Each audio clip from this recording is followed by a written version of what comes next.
بەناوی خوای گەورە و میهرەبان سڵاوتان لێبێ بینەرانی بەڕێز و خۆشەویست ئەمە یەکێکە لەو مزگەوتانەی لە قەزای سۆران کەوا ماوەیەکی زۆر مامۆستای کۆچکرد و مامۆستا سلێمان پیرۆمەری خزمەتی ئاینی پیرۆزی ئیسلامی تێدا کردووە. ئێمە ئەمانەوێتن ناسانەیەک بۆ پێگەی زانستی و شەرعی مامۆستا بکەین، هەروەها لە ڕووی خەرمخۆری بۆ کاروباری مسلمانان چەند کەسێک لە نزیکەوە ئەدوێنین. فەرموون بینەرمان بن.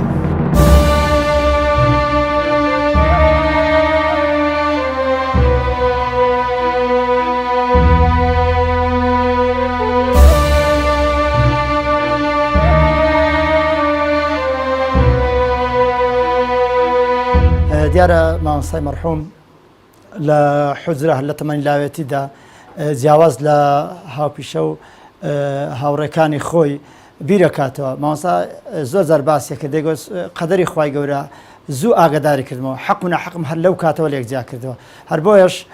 دەڵێ کاتێک سەفەرێکی ڕۆژهەڵاتم کرد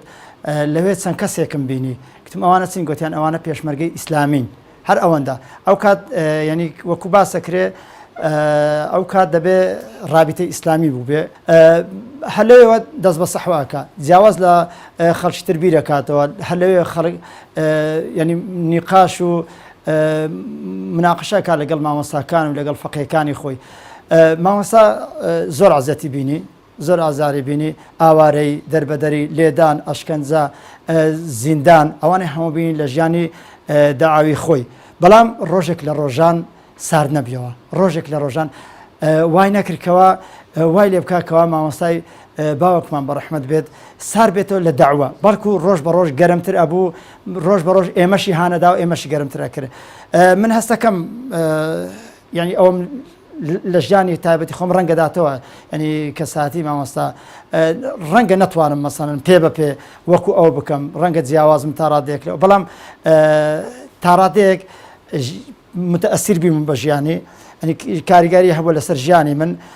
بۆیە شانازی پێوەکەم هەر لە ژیانی داعاوی و هەتاکو وەفاتی شەکا و هەتاکو منش بەو ڕێدا ئەڕۆم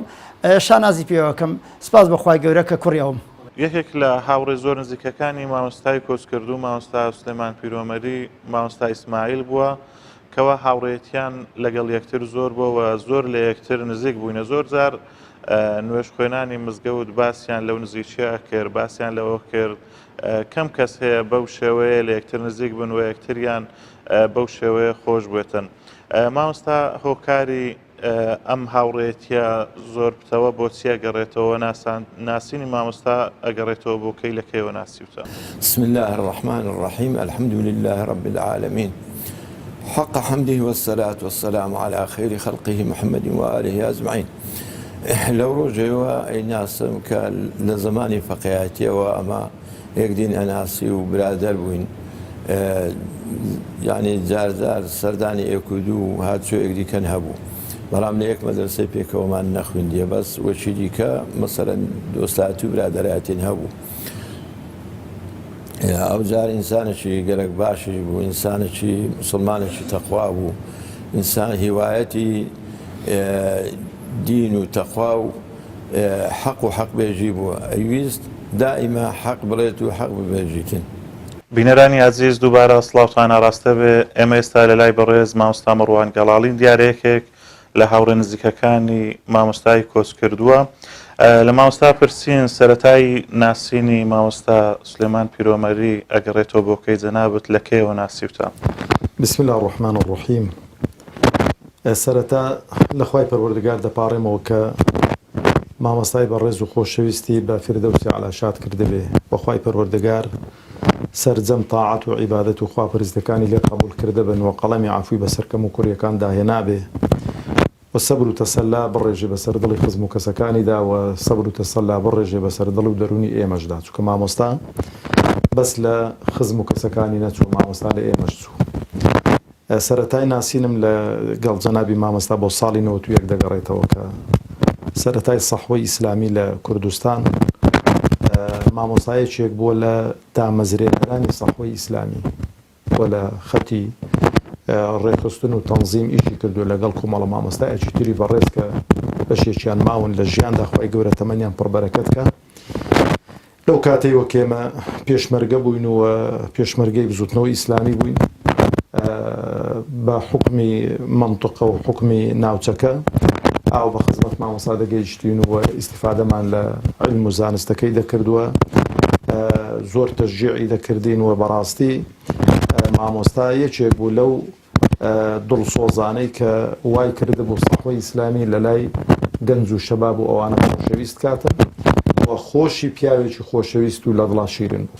خۆی جەنابی مامۆستا هەموو قۆناغەکانی خوێنی تەواو کردبوون و مامۆستایەکی ئاینی بوو بەڵام لەگەڵ ئەوەی کە مامۆستایەکی ئاینی بوو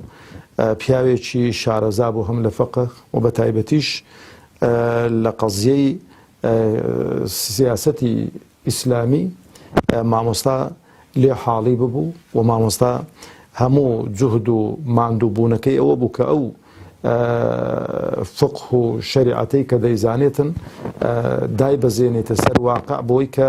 مسلمانان ببنەوە خاوەن کیان و دەسەڵات و مسلمانان خەڵک بە شریعەتی خوا و بە پەیامی پێغەمبەری خوا عەلەیهی سەڵات وسەلام بەڕێدا ببن و مامۆستا لەگەڵەوەی کە مثلا خەڵکانێکی دیکەمان دەبینی کە لەگەڵ مامۆستا خوێنی مامۆستایەتیان و مەلایەتیان تەواو کردبوو بەڵام لەگەڵەوەشدا مامۆستا تەواضوعێکی زۆر عەجایب بووە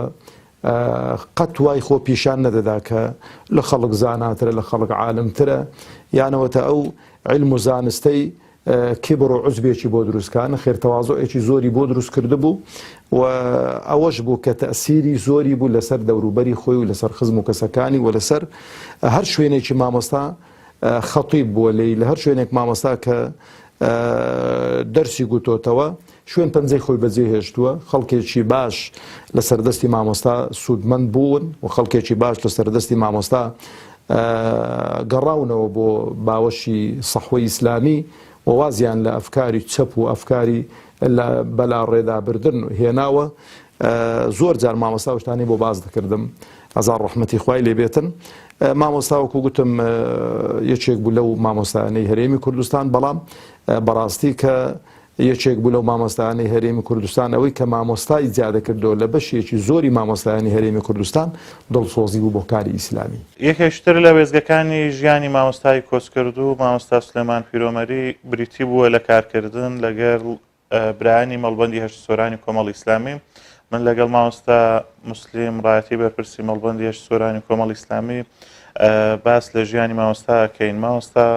لەگەڵ ئەوەی کە مامۆستا سولێمان تەمەنێکی هەبوو کارکردنی لەگەڵ ئێوەدا چۆن بوو بەناوی خۆی بەخشندی میهرەبان لەسەرتا دەڵێم بسم الله الرحمن الرحیم من المؤمنين رجال صدقوا ما عاهدوا الله عليه فمنهم من قضى نحبه ومنهم من ينتظر وما بدلوا تبديلا لەسەرتا بەناوی خۆمان و مەڵبەندی سۆران پرسە و سەرخۆشی خۆمان دەرئەبڕین بۆ مامۆستای کۆچکردو و مامۆستا مەلا سولێمان پیرۆمەری خوای گەورە لەی خۆش بی و بە بەهەشتی پانوبەری شادی بکات و سەبر و ئارامیش بڕژێنێ بەسەر دڵی کە سوکارەکەیدا ڕاستی لە دەستدانی مامۆستا بۆ ئێمە کۆچێکی گەورە بوو لە دڵەوە بۆی بەخەمین بەڵام بە قەدەری خوای گەورەش ڕازین مامۆستا گەردەنی ئازابێ و سەفەری خۆی کرد و کۆچی خۆی کرد تەمەنە ئەکەین کە خوای گەورە بە فیردەوسی ئەعلای شاد بکات طبعا مامۆستا ماوەیەکی باش لەو دەڤەرە ژیایە و لەگەڵ ئێمەش کاری جەماعین پێکەوە کردیە ئەو پیاوە سەبەت بۆ پسەری جەنابت کە چۆنەتی کارکردنی مامۆستا بەو تەمەن و ئاسی خۆیەوە بەحەقەت جێگەی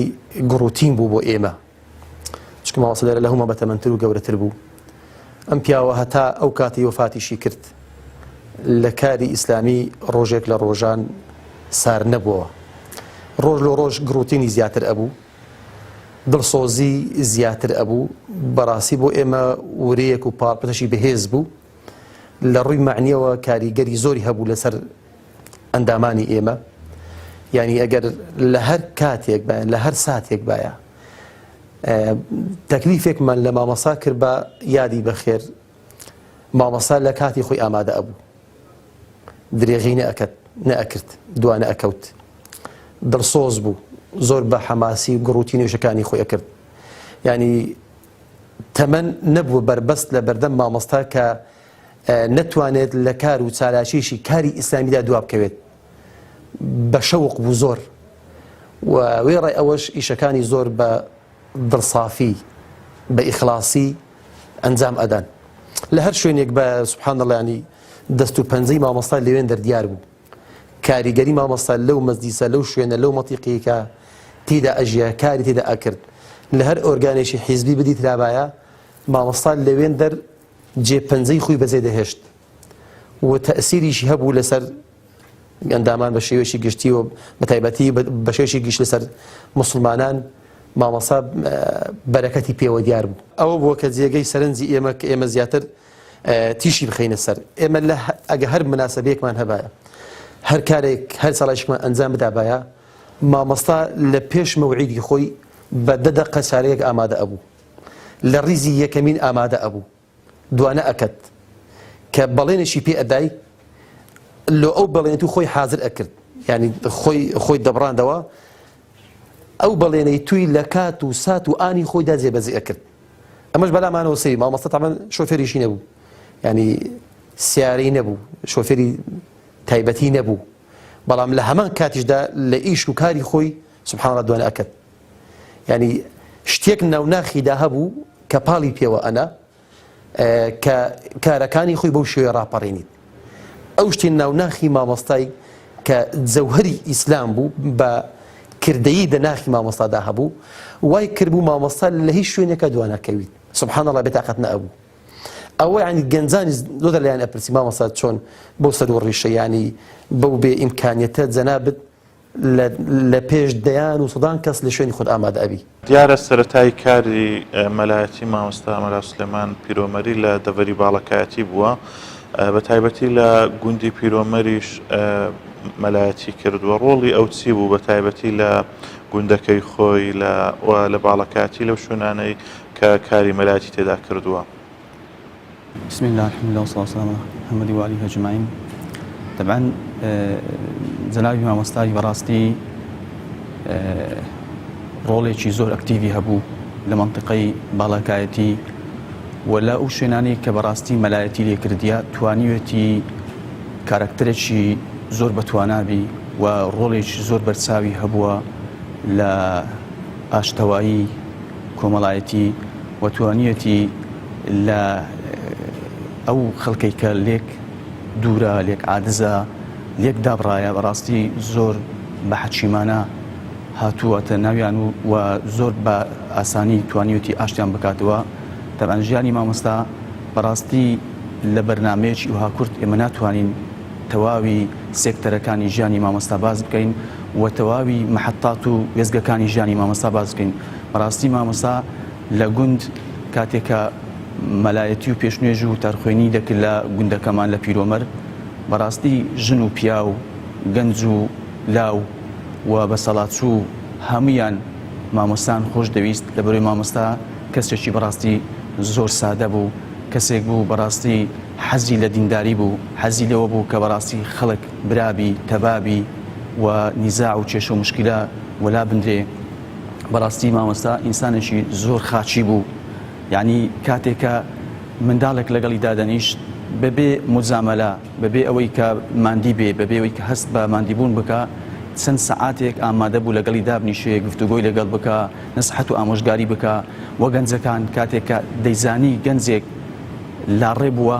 مامۆستا ئەسپی خۆی تاو ئەدا دەچوە خزمەتی و لەگەڵی دادەنیشت و بە قسە نەرمونیانەکانی بە قسە حەچیمانەکانی دەیتوانی کەمەرچێشی بکە و دەتوانی زۆر بە ئاسانی واز لە تاوان و گوناح بێنیتن و دڵی پاکاتەوە و ژیانی خۆش بکە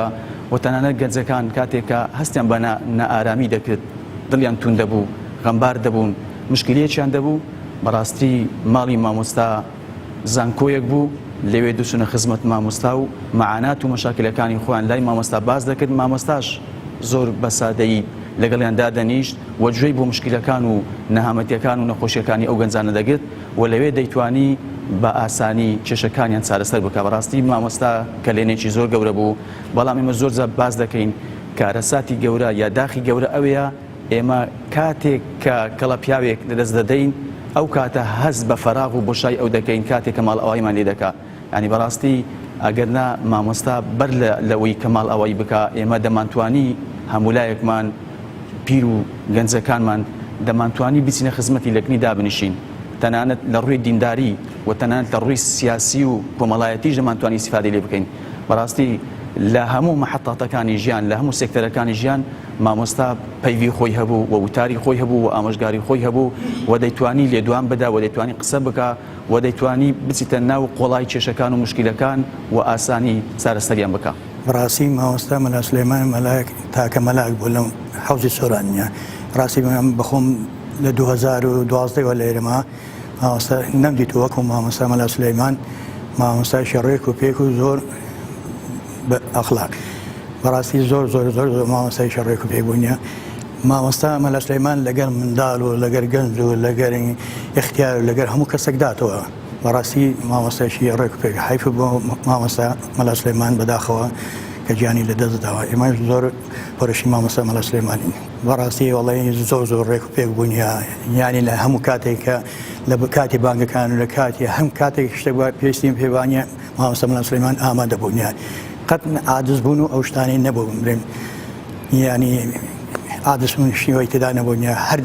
داوام کرد بە مامۆستا هەر مۆزێک شتێکەوە ڕووداە یەکسەردا جێبەجێکردنیە. جەنابی مامۆستا کە خەزورم بوو، خی گەورە گۆڕی پڕ لە نور بکە ئینشاءالله. لە ڕووی کەسایەتی با بڵێن پەیوەندی کۆمەڵایەتی ڕاستی کەسێک بوو زۆر تێکەڵا بوو، یعنی وەک ئەوەی کە پێغەمبەری خوا صلی الله علیه و سلم دەفەرمێ باشترین کەسێک لە ئێوە کە دەرەجەی جیابێت لە دەرەجەی کەسانێکی دیکەی مسلمان ئەو کەسێک کە تێکەڵ بە خەڵک دەبێ و سەبر لەسەر ناخۆشەکانیشیان دەگرێت. تەواو مامۆستا تێکەڵ بە معاناتی خەڵک بوو لە ڕووی کۆمەڵایەتیەوە پەیوەندی بەهێزی هەبوو لەگەڵ خزم و کەسوکانی لە خزم و کەسوکاری تەبعی لە ئاشتیدا بەشدار بوو و لە تەعزیەشدا بەشدار بوو. ئەوەی لە دەستیدا لە سوڵحی عەشایری ئەوەی کە ئەگەر مامۆستا ڕۆژێک لە ڕۆژان پێویست بەوە بوو بێ دوو قسەی خێر بەکا کردوێتی لە ماڵێک کە ئەگەر حەزیز بەوەی بوو بێ کە داوایەکی فەردیان لەگەڵ بکە، یان جاری وا بووە جیا لە خزم و کەسوکار لە ڕێی دوور لە شوێنی دوور. بۆ نمونەمە سەفەرێک چوین بۆ سلێمانی سەفەری عیادەمان بوو، بەڵام لە ڕێگادا کەلاماندا لە کانی وەتمان بۆ دەستنوێژ نوێکردنەوە لەگەڵ ئەو کەسە ڕاوەستە کە با بڵێن عایدی باخ پاکردنەوە و ئاودان و شتەکان بوو سۆندەی بەدەستەوە بوو ئەو نەسیحەتی دەکرد، داوای خۆی دەکرد. هەنی بۆ دوو دقە بۆ دقەیەک بوو بێ داوای فەردی کردووە. ئەوە لە ڕووی با بڵێن پەیوەندی کۆمەڵایەتی و لە ڕووی داوای فەردیشەوە بەڕاستی پیاوێکی الحەمدوللا خواناز بوو و خاوەن داوە و سەحوەش بوو الحەمدوللا.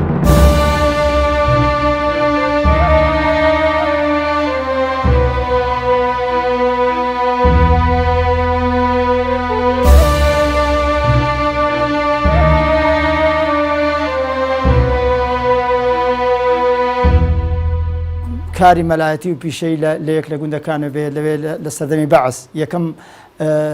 ڕوبەڕووبوونەوە دوورخستنەوەی لەو کاتەوە بێ. دواتر ڕاگوازرێ بۆ ئێرانەوە کە لە ژێر با بڵێن چاودێری چڕدا ئەبێت، بەڵام کۆڵنادا بەردەوامە بێ تا ساڵی ئەوەی بەبیرم دێ لە ساڵی 98 لەوێ کە ئەوەی لە ژانی خۆم بەبیرم دێ نازانم پێشتر ڕەنگە هەوێ یان باسی نەکردی یاخود من نەمزانی بێت بەڕێزیان لەو کات کە شەوێک لە شەوەکان ئەیبەن هەموو گیانی ئازارەدەن بەلو لە تفەنگ و تەنانەت چەند گول لە تفەنگێک بەسەریدا ئەتەقێنن، بەڵام خوای گەورە ئەو عزەتەی پێدا بوو کۆڵی نەدا. ئەمە دووەمیان بوو لەوێ کە ماڵە گوازرێتەوە بۆ دەڤەری خۆی و زێدی باو باپیرانی خۆی دەڤەری باڵەکاتی هەرگوندی خۆی پیرۆمەر لەوێ ماوەیەک پیشەکەی لێ ناگەڕن پیشەی خۆی جێبەجێ بکە بە لانە کۆمەڵایەتەکە هەوڵەدەن کەوە بتوانێت وتار بدە. ماوەیەک وتارەدا لەوێ دووری یەخەنەوە کە لەوێ دووری یەخەنەوە زۆر بەبێ ئەدەبانە وەکو سەردەمی بەعس ئاسا دێن لە ماڵ ئەیبەن بۆ زیندان و چەند شەوێک ئەهێڵنەوە لە زیندان، بەڵام لەبەر ئەوە عیزەتمەندانە لەبەر ئەوەش کۆمەندانە ژیا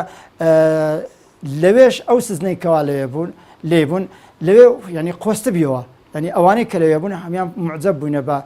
مامۆستای مەرحوم، ئەوانیش ترسان ینی کە مامۆستایان ئازاد کرد لەبەر ئەوە نەبوو مەسەڵەن بڵێن شتێک لە شتەکان بەڵکو لەوە ترسان کاریگەری بۆ سەر ئەو زیندانیانەی کەوا لەوێ هەنە دواتر لەوێ دەهێنەوە بۆ ناو وەزارەت لەوێ داوامی پێەکەن دوای دیسان ئەچێتەوە گوندوی ئەنی تا ئاخیرەش شێوێک لە شێوەکان تەنها ئیمامی دووەم بوو نەیەتوانی وتارزە لە سەردان و شتیوارش زۆر هیوایەتی سەردان بۆ مجارێک بۆ بابچینە سەردانی فڵان نەخۆشەی پیسکە نەخۆشەی مانێ ڕۆژ هەبوو ئەسوینە سەردانی دوو نەخۆشە سەیە هەندێک ڕۆژە مانە ڕۆژ نەبوو کە سەردانی نەخۆشیی نەکەن هەندێک وەختان یان هەندێک ڕۆژان سەردانی دوو نەخۆشان نەکرد سیان نەکە هەندێک زار نەخۆشە هەندێک زاریش پرسیارێکی کەسی نەخۆش نییە جاگە نەزانی بە کەسی نەخۆشە ناسوین بەزار بیزانی باە گۆ بابچین سەردانی نەخۆشی بکەین هیوایەتی دینی ئیسلامە تێبوو کاتەی دو ساڵیش بوو لێرانە ئیمامی مزگەوتی لە مزگەوتی پیرەباوی کە ئەو مزگەوتەیە دو ساڵ بوو لێرانش ئیمامەتی ئەو مزگەوتەیە کرد و دەرسی بە تەڵەبانە گوت و هیوایەتی دەرس گوتنەوە بوو بە تەڵەبا بڵێ و دەرس خوێنی هەبوون هەندێک قورئان خوێن و مەسەلەن دەرسی شەرعی و ئەوانە گەهبان دەرسێ گوتەوە خەمخۆری خەڵکیش بوو ئەوەندی لە توانایدا هەبایە ئەوەندی دەسەڵاتی هەبا زۆر بە خەمی خەڵکیوە بوو زۆر لە بینی مەسەلەن خەڵکی ئەسوودات ئەگەر سولح و مەسلحەتێک ئیشێک هەبای خەڵکی جێبەجێ کردووە لە بینی خەڵکی ئەسوودات لۆ چاکەی و لۆ پێکهینانێ و مامۆستا کە هەر بێ شەرعیەکی بینی بایە گەورە بایان بچووک بە لەسەری باز نەدەدا و بە ئەسلوبێکی جوان مامۆستا هەوڵی دەدا ئەو خەڵکە بجێڕیتەوە باوەشی ئیسلام بیجێڕیتەوە بۆ پەیوەستبوون و پەیوەندبوون بە شریعەتی خوای پەروەردگار و تەبارەک و تەعالا و مامۆستاوەکو گوتم طبیعاتێکی هەبوو لەگەڵ گەنج و منداڵ و پیر و لەگەڵ هەموو چین و توێژێکی دەهاتەوە بەڵام هاتنەوەکەی لەسەر ئەساسی ئەوە نەبوو کە بڵێ تەنازول لە عەقیدە و لە مەبدە و لە بیر و باوەڕی خۆی بکاتن پیاوێک بوو بەڕاستی دەیزانی بۆ لەو دنیادا دەژیتن هەدەفی چیە لەو دنیای چکە ئینسان کە زانی بۆ لەو دنیایدا دەژیتن هەدەفی چییە ئەو کاتەی عەتای زۆر دەبێ بەرهەمی زۆر دەبێ مامۆستایەکێک بوو لەوانە و مامۆستا پیاوێکی عەمەلی بوو پیاوێکی عەمەلی بوو بەڕاستی ئەوەندێک کە من لە خزمەتیدا بووم و پێکەوە بووین و هەم لە کاری بانگەوازیدا و هەم لە کاری سیاسیشدا چونکە قەدەری خوای گەورەوە بوو کە من مەسوولی مەڵبەندی هەولێر بووم جەنابی مامۆستای بەرپرسی لە قیزانایانمان بوو لێوێندەر ئەوە زیاتر لە کۆبوونەوە و لە ئەوانە یعنی پیاوێکی عەمەلی بوو پیاوێک بوو بەڕاستی ئەو جۆرە پیاوانەمان زۆر زەرورن و پێویستە کە ئەم جۆرە پیاوانە زیاد بن لە ناو عالەمی ئیسلامیدا بۆی کە هەیبەتێک بۆ مسلمانان بجێڕینەوە هەیبەتێک بۆ ئەهلی ئیسلام بگەڕێتەوە ئەهلی ئیسلام غوربەتەدا نەمێنیتەوە من چەند شتێک لە ماوەتەدا ئەبینم یەکیان سەدقی بەرامبەر ئەو ئیسلامە دومینیان دڵسۆزی و ئیخلاسی سێمینیان بەپەرۆشی ئەم سەتانەوەی لە مامۆستا کردبوو کە خەڵک خۆشی بێت خی گەورە فەرمێت لە قورئانی پیرۆز أعوذ بالله من الشيطان الرجيم إن الذين آمنوا وعملوا الصالحات سيجعل لهم الرحمن ودا أو بيوا أتوان أو آتي بعمري زي كردبو هل كسيك ما مصي بدي بقى خوش أويست أو اشتغل صار كما يعني دلصوزي ما مصطاي صدقي ما مصطاي لنبراني ما مصطا واي كردبو كبسيت الناو ضلي خلق زماوروا خلق خوش أويست خلق محبتي لبو هبو زال التواضع شيء هو تواضع أجر من ذلك فرمانش بيكر بس من ذلك يعني كسي كتمني لو لخواتر بايا فرمانش بيكر بايا فرمانك الشرعي بايا أو ما مصطايا نسكلي ولو فرمانيا ليقولش لك يزور تواضع حق ودي مزي بزيكم أو تواضع جدا كتي ما مصطا واي كذبوا كما مصطي بزور برس كذبوا بقد أندازي تواضعي ما مصطا خوي جوار أندا برزي كذبوا أو صفتش يعني تيدا زوج حتى ذلك لا شكل سفر كان بيك وهاتي نوا قلتي أمن الناس من البيشو دانيش من لبشتو ولا دواوي سعري دانيش كله مشان جورة تربو كزيجي تقدير وريزج بو وصا قلتي من وا مرتاح أبو من الدواء دانيش من أنا بيشوا فلان كبسي البيشو داب نشيتن دي أمصفتي والله يعني لەکەم کەسدا بەدی ئەکرێت بێگومان لەم ڕۆژ مامۆستا جێگەی پەنجەی زۆر دیار بوو ئەو منطقی ئێمە دەڤەری ئێمە خۆی کوردستان بە شێوەیەکی گشتی ئێرش بە تایبەتی منطقەشی عەشائیر و کۆمەڵایەتیان کێشە و مەشاکلی کۆمەڵایەتی زۆرن مامۆستای بەڕێز خی گەورە عەفوی کات دەرەجەی عالی کات لە مەسەلەی کێشە کۆمەڵایەتیەکان هەر کەسێک تەلەفۆنی دۆ کردبە پەیوەندی پێوە کردبەیە لە هەر شوێنێک بایە ئیشی خێر سبحان الله ئەو پیاوە بێتاقەت نەبوو شوێن نەبوو یانی لە مەسەلەی بابەتی کۆمەڵایەتی مامۆستا جێ پەنجەی دیار نەبیت هەمیشە ڕۆژانە بە دەم کێشە و مەشاکلی خەڵکەوە ئەچوو کێشەی خێزانی خەڵکەوە ئەچوو کێشەی جیرانەکانەوە ئەچوو کێشە و گرفتەکانی کە لە کۆمەڵگەدا هەن بە شێوەیەکی گشتی مامۆستا خۆی کردە ساحیبی لە هەر شوێنێکیش بێ مامۆستا ماشەڵڵا قسەی بە بەرەکەت بوو قسەی خێری ئەکرد لە ئیسلاحە دەورێکی زۆر باشی هەبوو کاریگەری دروست کردبوو چەندین کێشەی قوڵ لە لادیەکان لە شار چارەسەری کردبوون ئوسلوبەکەشی وا بوو سبحان الله ینی قسەکانی سەرنجڕاکێش بوون خەڵک بە قسەیان ئەکرد خۆشیان ئەویست ئەوە بوو کەوای کرد و مامۆستا بیتە جێگەی خۆشەویستی لای خەڵکە ئەو تەواضوعە ئەو بەدەمەوەچوونی کێشەی خەڵک ئەمە شتێکی گرنگ بوو کە خەڵک ئێستا کە بۆی بە پەرۆشە بڕواتە بێ ئیوا بووی بە پەرۆژمە بینیومە یانی هەر ئەمڕۆ کە باسی مامۆستایان کردیا هیچی ویش نەبووە ینی لەوانێ لە بیربۆچون شتێک جیاواز ببن بەس دڵسۆزی مامۆستای کە بناو دڵی ئەو جۆرە کەسانەش خۆشیان ئەویست ینی بەبێ جیاوازی بەبێ فەرق و جیاکاری بەبێ دواکەتن لە مەسەلەی کێشەی کۆمەڵایەتی ئەو پیاوە لە هەر شوێنێک بە بەس بیزانی بە شەرعیە و خێری تێدایە سبحان الله لێنە قسەشی کردو ینی جێی پەنجەی خۆی بەدەی هەشتێوێن دەر بەڵێ مامۆستا ئێمە کاتێک کە سەری تۆڕە کۆمەڵایەتیانەکان دەبینین لە یەکێک لە وێنەکانی کە بڵاوە مامۆستا ئەلەو منتیقەی لە ئەو زاویەی لەگەڵ کوڕەگەنجێک دانیشتی قسەی لەگەڵ دەکا و ئامۆژگاری دەکا و دەرسی پێ دەڵێ ئەنی بەڕاستی کاتێک کە تو داهاتیە ئەو مزگەوتە یان دڵت خۆش دەبوو بەوەی کۆمەڵە گەنجێک و کۆمەڵە منداڵێک لە دەورەی مامۆستایی کۆ دەبوونەوە مامۆستا بەبێ ئەوەی کە حەز بماندی بوون بکە لێرە خزمەتی دەکرد و گەنجەکان زۆر مامۆستان خۆش دەویست و تەنانەت مامۆستا کاتێک کە تو سەیری وێزگەکانی ژیانی مامۆستا دەکەی لەو مەرحەلانەی کە پێیدا تێپەڕیا بەڕاستی ڕێک ژیانی پێغەمبەری خوا صلی الله علیه و سلم بەبیر دێتەوە چۆن پێغەمبەری خوا عەلەیهی سەڵات وسەلام تووشی نەخۆشی و نەهامەتی و ئیدی زۆر کۆسپەوتەگەر هاتە بەرژیانی پێغەمبەرمان صلی الله علیه و سلم مامۆستای بەڕێزیش بەڕاستی لە ژیانی خۆی زۆر ئازاری خواردیە و زۆر تووشی نەهامەتی نەخۆشی هاتیە لە پێناوی ئامادە بوو لە پێناوی بڵاوکردنەوەی دینی ئیسلامەتی لە پێناوی ئەوەی کە خەڵک ئاسوودە بێ لە پێناوی ئەوەی کە خەڵک دڵی خۆش بێ ئامادە بوو ژیانی خۆی بکاتە قوربانی لە پێناوی بەختەوەرکردنی ژیانی خەڵکی مامۆستا بەڕاستی هیچ کات خۆی لە خەڵکی جیانە دەکردەوە مامۆستا هەمیشە وەکو پێغەمبەرمان صلی الله علیه و سلم چۆن لە کایەکانی ژیانی خۆی لە ژیانی خۆی لەگەڵ خەڵک بوو لەگەڵ خەڵک ئەژیا لە معانات و نەخۆشیەکان لە خۆشی و نەخۆشیەکان لەگەڵ خەڵک بوو مامۆستاش بە هەمان شێوە بەڕاستی لە خۆشی و نەخۆشی یعنی وانە بوو کاتێک کە تۆ خۆشی و دڵت خۆشە لەگەڵت بێ کاتێک کە تووشی نەخۆشی دەبی پشت تێ بکە نەخێر بەڵکو مامۆستا لە کاتی خۆشی لەگەڵت بوو بۆ ئەوەی کە ئەو خۆشیانە بە ئاراستەیەک بڕۆن کە خوا نەخواستا لەسەر قەردار نەبیەوە و لە کاتی نەخۆشیش بەڕاستی مامۆستا داهاتە لات لەگەڵت دادەنیش قسەی لەگەڵ دەکردی ئەوچی بێ ڕێنمایی دەکردی بەچاوی ڕۆن دەکردیەوە کە چۆن هەنگاو باوی چۆن بتوانی بەسەر ئەو نەخۆشی و نەهامەتی کە بەسەرت هاتووە بتوانی بەسەی زاڵ بێ بۆی بەڕاستی مامۆستا لەو مزگەوتێش کە خزمەتێکی زۆر بەرچاوی کرد و توانی لەوەندە ماوە کورتەی کە لێرە بوو توانی بەڕاستی دەستێکی باش فێری خەڵک بکە و تەنانەت خەڵکێکی زۆر فێری قورئان بکە و تەنانەت خەڵکێکی زۆر لە دینداری نزیک کاتەوە لە مزگەوت نزیک کاتەوە و حوب و خۆشەویستی پێغەمبەری خوا عەلەیهی سەڵات وسەلام بخاتە دڵیان و وایان تەوجیه و ئارەستە بکە کە بەڕاستی لە دوا ڕۆژ ببنە کەسێکی ئەکتیڤ و بەتوانە و سودبەخش بۆ کۆمەڵگا ینی مامۆستا هەمیشە لەگەڵ ئەوە بوو کە بەڕاستی کە نەفەرێک کە کەسێک هەستت دەکرد کە بەڕاستی خەریکە بەرە و تاوان دەچوو دەستی دەگرت مامۆستا و ینی بەڕاستی ئەوە دڵسۆزی مامۆستایە ئەوە گەورەی مامۆستایە ینی دەچوو دەستی دەگرت لەگەڵیدا دەنیشت بە نەرمونیانی بە حەلیمی قسەی لەگەڵ دەکرد بۆ ئەوەی کە بەڕاستی بگەڕێتەوە طبعا جەنابی مامۆستا بە سەبەرگرتنی لەسەر ئەو شتانە دەرسەکە بۆ ئەمە ئەوەیە کە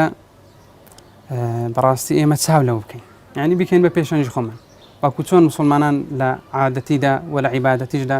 پێغەمبەری خوا صلی الله علیه و سلم دەکەن بە پێشەنگی خۆیان و ئەوەی کە لە مامۆستاش دەبیندرا و ئەوەی کە لەو چاوەڕێ دەکرا ئەوە بوو کە لەسەر پیامی پێغەمبەری خوا صلی الله علیه و سلم لەسەر ڕێبازی ئەو پیام بەرە نازدارە بڕوە و ئێمەش بەڕاستی چاو لەو بکەین تا لە ڕووی با بڵێن کەسێتی عیبادەتی شخصیەوە پیاوێک بوو خاوەن شەو نوێژ بوو پیاوێک بوو خاوەن پەروەردە بوو مەسەن لە خەمی پەروەردەی منداڵەکانیدا بوو بۆ شەو نوێژ هەڵدەستاوە من کە ئەو جارانی کە لە ماڵ دەبووم لەوێ هەڵدەستاوە بۆ خۆی لەگەڵ داکمەلاژن بێکەوە شەو نوێژیان دەکرد اینجا منداڵەکانی بە خەبەر دێنا بۆ نوێژ اینجا دوای ئەوە بۆ خۆی بەڕاستی سبەینە و سەحەری ساڵحانیشی هەبوو قورئانێکی یەکجار زۆری دەخوێند ئەنی ئەوە بەڕاستی جێی دەرس و عیبرەتە بۆ ئێمە ئەو بەو تەمەنە کە خاوەن ڕوخسارێکی ئیمانی بوو لە ڕووی ئەوەی کە علامەتێکی ڕسپی و علامەتەوەی کە سیواچێکی لەسەر ئەو باخەڵ ئەو جیرفانەدا و بەڕاستی ڕەمزێکی جوانی ئیسلامەتی پیشانی مەدا ئەو بۆ ئەوەی کە ئەمە دەرسی لێ وەربگرین تا شوێن ئەو پیامە پیرۆزی بکەین کە ئەو شوێنی کەوتبوو ئەوان هەموو بۆمە مای عیبرەتن بەڕاستی پیاوێک بوو خاوەن پەیوەندی کۆمەڵاتی لەگەڵ زانایانی سەرڕاستی زۆر خۆش نوویستن زۆر حەزی بە لیقای ئەوان بوو بۆی هەر لە دو هەفتەشدا کە من لێرە بووم سەردانی کۆمەڵک مامۆستا لای بەستۆڕە و مامۆستانی بەحرکە و مامۆستانە بووین هەر لە خزمەت مامۆستا مەلا تەیبی بەحرکە و مامۆستا مەلا تاهیردا گفتوگۆی تەمەنیش کرا بەڕاستی لەوێ مامۆستا گوتی بەسە جا ئەوە دەم هێنا تا ئێرە بەسمە یعنی وەکەوەی کە علامەتێکە با بڵێن بە ئێمە ڕابگەینە کە بەڕاستی تەمەنم کۆتایی هاتووە خی گەورە گۆڕی پردان و کایش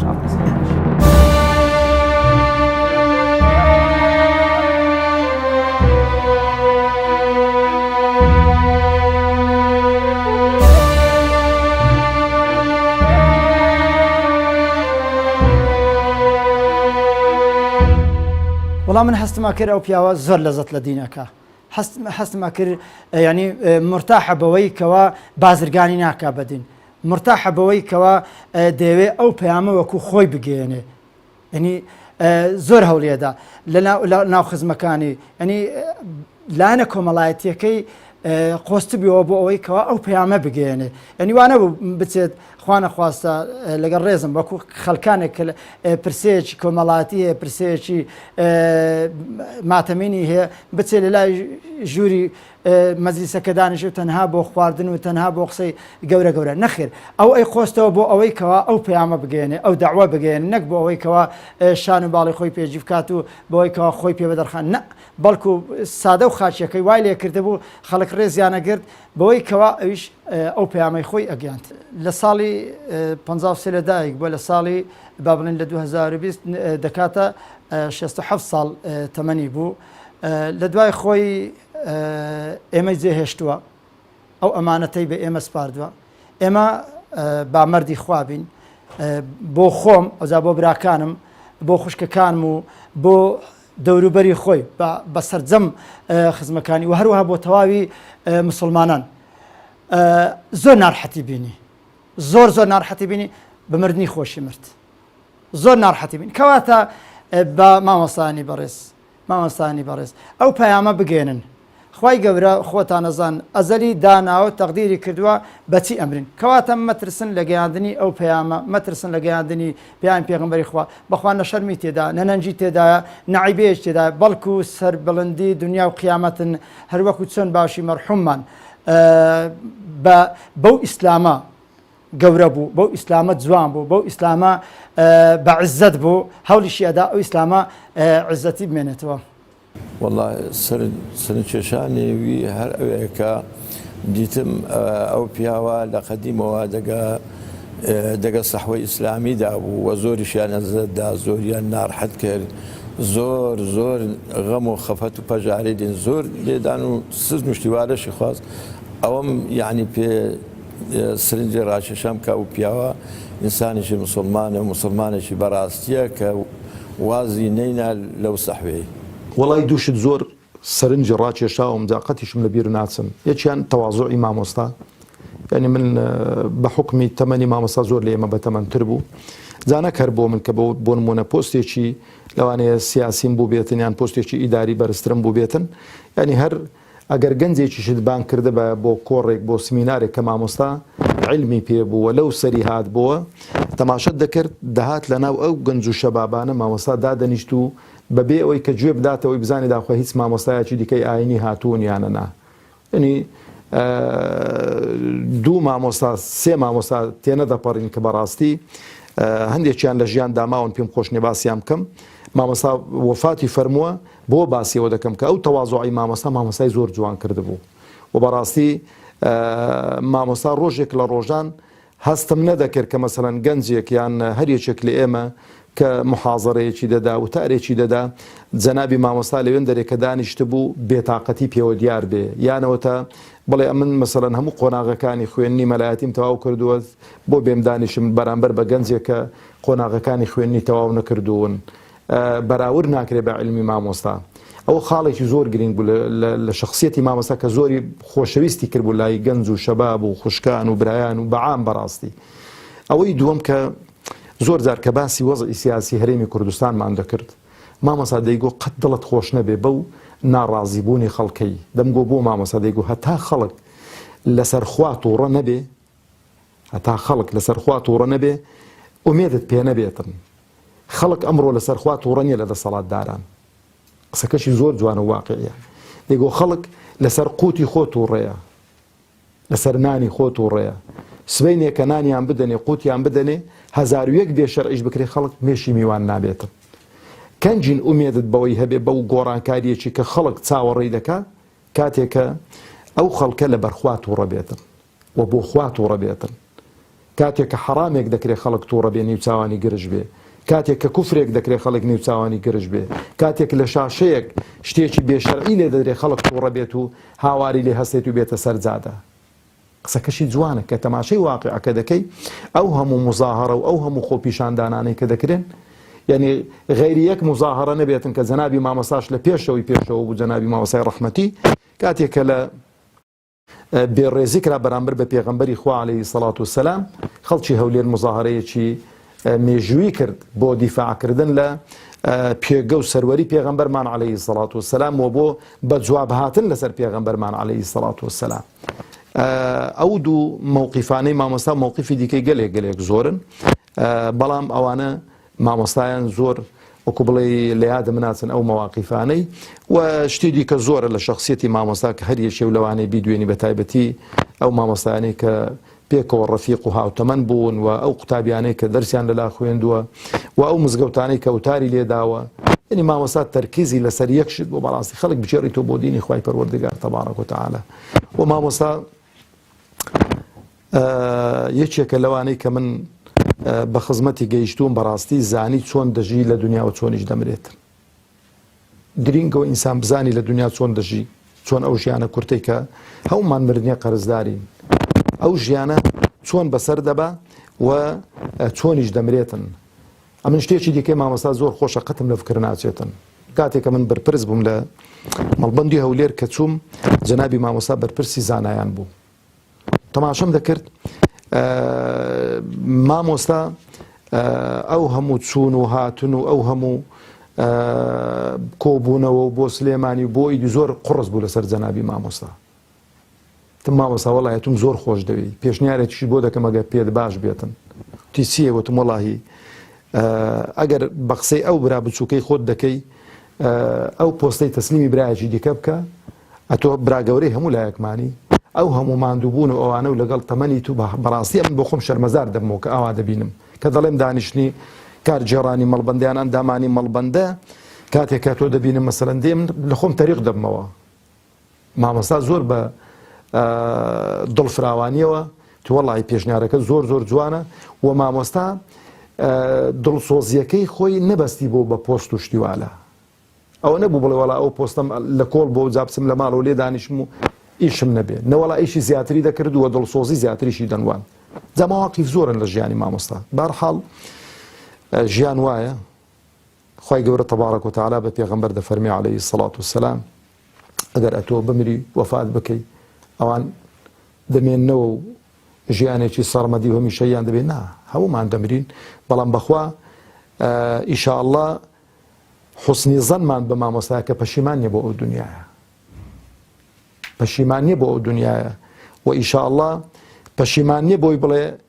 قال رب ارجعوني لعلي أعمل صالحا فيما تركت أو لدى صلاتي بو بعقلي بيشكابي لخوا برستي ولا دين داري ولا سيلة الرحم ولا همشتك مع مسا الحمد لله هم مشاهدي تاچي بوددي وكل فرمودي بيغمبر اجدهاته عليه الصلاة والسلام ده فرمي هر مسلمان كسل مسلمان كدمريت مثلا كسل مسلمان باشي مردنك شهادتي بوبدن خواهي قرأ شهادتي كان قبول دكا أماش براستي أو شهادي بو زنابي ما مصاددم ولا قيامتي يشلي برسيارم كما مسا بياوشي مسلمان بو بياوشي بغيرت بو لسردين بياوشي بعزت بو لسردين ناخوشي ونارحتي زوري بسرهاتن ليدرا وإهانكرا لا تنزار لخطبة منع كرا هموي لسردين بوا يعني قال مرحبا يجي الظالم مستمكاراني كردبايا وكو خلشي دي كلوانيا جياني شي ظاهري دنيايا كان بو خوشتر كردبايا ولوانيا مالو من داركشي لوانيا اوريشي دي كان لدابانوا بلام قد ما مسا آماده نبوا بدين دنيا بخوات تمنى ذلك إنك خواي پروردگار تبارك وتعالى طاعة وعبادة خوا برستكاني بتسم قاتلي ورقرتبن وخواي پروردگار سبوري همو لا يشمان بداتن وخواي پروردگاريش بقوري وعظمتي خوي كلينكي او من بو بركاتو بمن دالكاني ان شاء الله. والله اگر سيري جاني ما مستابكي محطات جاني ما مستابك براستي هموي زي درسو زي عبرة الإنساني بلام اوي كم براستي زور بمعزم بما مستاي كبراستي اوي ما مستا جیانی خۆی تەرخان کرد لە ئیسلامەتی یعنی ئێمە زۆر جاران لە زۆر مەجلیس دادەنیشین یعنی ئێمە وەکو بانخواز و مامۆستای ئاینی یعنی بەڕاستی لە بڕی ئەوەی کە بە دوای ژیانی دنیا و ڕەفاهەتی ژیانی دنیا بکەوین بە ئێمە بەڕاستی چاو لە مامۆستا بکەین مامۆستا ڕەفاهەتی ژیان و خۆشی ژیانی نویست لە پێناوی ئەوەی کە ژیانی قیامەت دەستەبەر بکە یعنی بەڕاستی ئەمن هەمیشە ئەوە لە بەرچاوم گرتووە و زۆر جارانیش بە تەنیای بیرم لێ کردوتەوە لە ژیانی مامۆستایی وتەنانەت زۆریشم دڵ پێی خۆش بووە و زۆریش پێی معجەبم و زۆریش هەوڵدەم بۆکو مامۆستا چۆن ئەو ژیانی بە سادەیی بەڕێکرد لە پێناوی ئەوەی کە بەڕاستی قیامەتی لە دەست نەچی منیش بەڕاستی زۆر جار بری دەکەمەوە و زۆر جار تەمەنا دەکەم دەڵێم خۆزگا منیش بمتوانی باوەشی مامۆستا چۆن ئەو دنیای بە قوربانی قیامەت کرد منیش یەکێکم لەوانە بتوانم نەک دنیا بە قوربانی قیامەت بەو معنای کە وازە دنیا بێنین بەڵکو ئێمە دنیا بۆ شێبرەی دەلاقەیەکە یا قادرمەیەکە بۆ ئەوی کە مانگەینتە ئامانجێکی زۆر گەورەتر کە قیامەتە بەڕاستی نەک ئێمە خوا نەخواستە دنیامان ئەوەندە لا گەورە بێ بیکەینە غایە قیامەتی خۆمان ێسەدا بنین ئەمە یەکێک لەو شتانی کە ئێستاش هەر لە یادمانی بەڕاستی جێگەی ئەوەی ئینسان هەڵاوتی لەسەر بکاتن مامۆستا فەتێکی هەبوو حەق بێژێک بوو بە معنای کەلیمە لە هەر شوێنی حەقی بدهید باە قسەی ئەکرد لەسەر هەر کەسێک بواە جارێک لە مەجلیسێک بووین دانیشتی بووین کۆمەڵ لە خەڵکی لێبوو ئیدی طبع مەجلیسیش وایە قسە ئەکرێت هەرێکی قسەیەک فڕێدات نەفرێک لەوێن دەربوو وا هەستم کرد ینی پلەیەکیشی هەیە قسەیەکی کرد قسەکەی ناڕەوا بوو ناشەرعی بوو مامۆستا زۆر جوامێرانە لیوە جواب هات ڕەدێکی زۆر جوانی داوە وتی ئەویش ئیشی ئیتونیە شتێکی خراپت کرد دەبێت داوای لێبردن لە خوای خۆت بکەی کە ئەو قسە خراپت کردیە یعنی لەسەر ئیسلام سبحان الله خۆی کرد بووە خاوەنی یعنی خۆی بە صاحب ئەزانی لە مەسەلەی گوتنی حەق یەکێک بۆ لەو قەزانی کە مامۆستا یعنی وەکو سفەتێکی بەردەوامی هەبوو لە قسەی حەق سبحان الله کۆڵی نەئەدا یعنی ئەتوانین بڵێن ئەو فەرمودەی پێغەمبەر فەرمێت أفضل جهاد كلمة حق عند سلطان جائر لهر شوينك بايا نحقي بديد بايا قصي أكرد لسر أما سلاج ما مصاب بعد زوري دا ما مصاب توشي كوس كردن بو ما مصاب توشي سدن بو حتى ليش ياندا أشكنزش ياندا آزاريش أنا بجيان سندين زاج هل لسر أو مسألة حق قوتن ما مصاب بارباري زور كرديا واري زور قواستيني با ئەوش ئەیتوانی وەکو خەڵک خۆش گوزەران بزیت ئەوش وەکو خەڵک بۆ لای دیکەدا ینی لێ بسۆڕێتەوە ئەیتوانی قوربان بکات بەس ئەو مامۆستایە زانی چۆن ئەژیت ئاوەش زانی چۆن ئەمریت ینی کە ئێستا کە باسی ئەکەن لەسەر مەرگا چۆن مردیە مردنێکی زۆر جوانی بە قسمەت بووە ئەو علامەتانی کە تێیدا بوون هەمووی حوسنی خاتیمە بووینە مامۆستا فعلەن زانی چۆن ئەژی چۆنیش ئەمریت مامۆستا ئەیتوانی مەسەلەن دەرگاکانی خۆشی دنیا بەسەر خۆیدا واڵا بکات ئەیتوانی بستە پێش بەس مامەسامان هەموو ڕەفز کرد لێش ئەنی ئەشکەنجە و زیندانی بینی ناڕحەت و نەهامەتی بینی کۆسکردنی بینی لە پێناو ئیسلامە زۆر شوێنی بەجێهێشتن هەموو ئەمانی قبول بوو بەڵام ماوەسە لەبەرەوەی کە خوای ناسی بوو خۆی ناسی بوو ئیسلامی وەک خۆی ناسی بوو مامەستا پاشەکشەی نەکرد و کۆڵیشی نەدا ئەو حەقبێژی مامەستا ینی یەکێکە لە خاڵە هەرە ئیجابیەکانی مامەستا کە زۆر جێگەی دەستخۆشیە چونکە زۆر کەس ڕاستی ناتوانانی حەق بڵێت دنیا وەی لەکە حەق نەڵێت پۆست وەیەکە ینی کە حەق نەڵێت مادیات وەی لەکە کە حەق نەڵێت ترس وای لەکە کە حەق نەڵێ ئەو پیاوە ئەو قۆناغانی هەموو بڕی بوو نەترس نەمادە نەدەسەڵات نە خۆشەویستی دنیا ئەمانە لای مامەسە کاڵ بوونەوە ئەیزانی ئەوانە کاتین زۆر بە مەردیژە زۆر بە جوانیش مرد تەمان وەکو لە ئاەتەکانی خوای پەروەردگاردا دەرکەوتووە دەردەکەوێت نەسحەت و ئامۆژگاری بۆ تەواوی مسلمانان تێدا و لە فەرموودەکانی پێغەمبەر صلی الله علیه و سلم بەڕاستی خوای پەروەردگار باس لەو حاڵەتی ئینسانی مسلماندا کە داخل بە ئەو دنیا دەبێت یعنی ئێمە گەر پند لە ژیانی مامۆستا وەربگرین بەڕاستی ئەوەیە کە ئەو فەرمایشتانەی جێبەجێ کردووە بۆ ئەوەی ئەگەر چوو بۆ ئەوێ ئەگەر سەفەری کرد لەوێ نەڵێت قال ربي ارجعون خوا بمجێڕەوە یعنی ئەوە دەرسە دیسان بۆ ئێمە کە ئێمە پند لە وەربگرین ئەو بە تەمەنێکی ئاوە کە تەمەنێکی زۆری هەبوو بەڵام ئێمەش گەنجین و تەمەنیش کەممان هەیە ئێمە پند لە وەربگرین کە ئەو بەو پیرە خەریکی ئەو عیبادەت و ئەو سەرڕاستی خۆی بوو لە ژیاندا ئێمەش بەو گەنجە دەبێت چۆن بین مەجلیسێکی زۆر نورانی هەبوو هەرچەند وەسفی زەناوی مامۆستا بکەین من دەڵێم خواناسێک بوو بەڕاستی وەکو خوای تەعالا خۆشەویستترین کەس نزیکترین کەسی خۆی بەرز دەکات و بەلای خۆی بابزان یەک لە علامەتەکانی پیا و چاچێتی ئەو پیاوە ئەوە بوو کە خوا با بڵێنێ ئەو هەموو خەڵکە ئەوی بۆ خۆ بردەوە ئەو نیشانەیە کە بەڕاستی پیاوێکی سەرڕاست بوو پیاوێکی خواناز بوو مامۆستا کە وەفاتی کردووە تەمان لەسەر قورئان دیارە سوڕەی کەهفی خوێندووە وەکو کوڕەکانی پێشانیدا دیارە ڕسمەکانی سەر مۆبایلیان کردوتەوە بەرنامەکان لا نەچوە تەمان سیر دەکەن لەسەر ئەو چیرۆک و بەسەرهاتەی بوو کە لە سوڕەی کەهف باس لە باخەکەی ئەو پیاوە دەکات کە خۆی بە باخەکە دەنازێ وەدەخەلە جەنەتەه وهو ظالم لنفسه ڕێک لەسەر ئەو شوێنە سبحان الله وفاتی کردووە کە باس لە با بڵێن ئەنجامی دنیا دەکات کە ئینسان خاوەن کردەوەی بەرز بوو لەو لای بەهشتی پێکەڕم دەبێت ئینشاءالله بەڵێ بینێرانی بەڕێز و خۆشەویست بەم شێوەیە گەیشتنە کۆتایی ئەم بەرنامە تایبەتیە لەسەر ژیان و کەسایەتی مامۆستای کۆس کرد و مامۆستا سلێمان پیرۆمەری داواکارین لە خوای پەروەردگار مامۆستای کۆس کرد و بە بەهشتی نەبراوەی خۆی شاد بکات و گۆڕی بۆ بکات لە باغێک لە باغەکانی بەهشت بەخوای گەورەتان ئەسپێرم خواتان لەگەڵ